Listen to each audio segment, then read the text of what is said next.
question that I don't know if you typically deal with on an everyday answer, but my question was, what is your opinion on evolution, and if there are any philosophical, theological issues with evolution that you... This is a very difficult question in which I have a layman's interest. I'm not a biologist, but as a layperson, I'm very interested in this.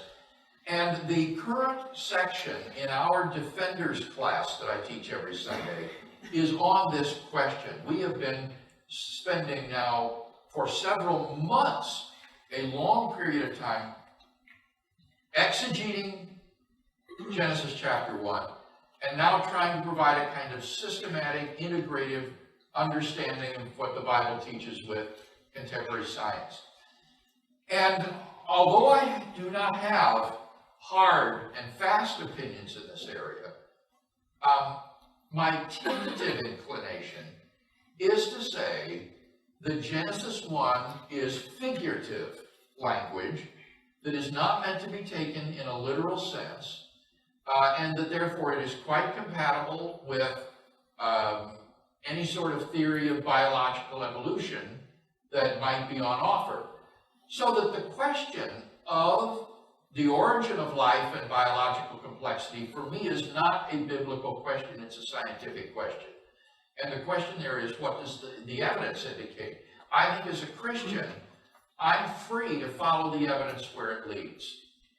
Now, as I look at the evidence as a layman, my understanding is that there is no adequate theory, not even a shadow of a theory, that would explain the origin of life on this planet, and that the evidence is quite consistent with thinking that the origin of life requires some sort of miraculous intervention by God. I don't know that, but it's consistent with the evidence. In terms of the evolution of biological complexity, it seems to me that here we need to distinguish several components of the evolutionary paradigm. One would be what's called the thesis of common ancestry, that all living organisms are descended from a single primordial ancestor. The other aspect would be the explanatory mechanisms for the evolutionary process. I think that the evidence for the thesis of common ancestry is much better than the evidence for the adequacy of the explanatory mechanisms.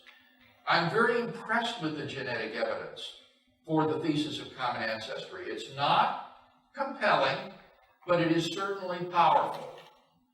On the other hand, I am very skeptical about the adequacy of the proposed mechanisms.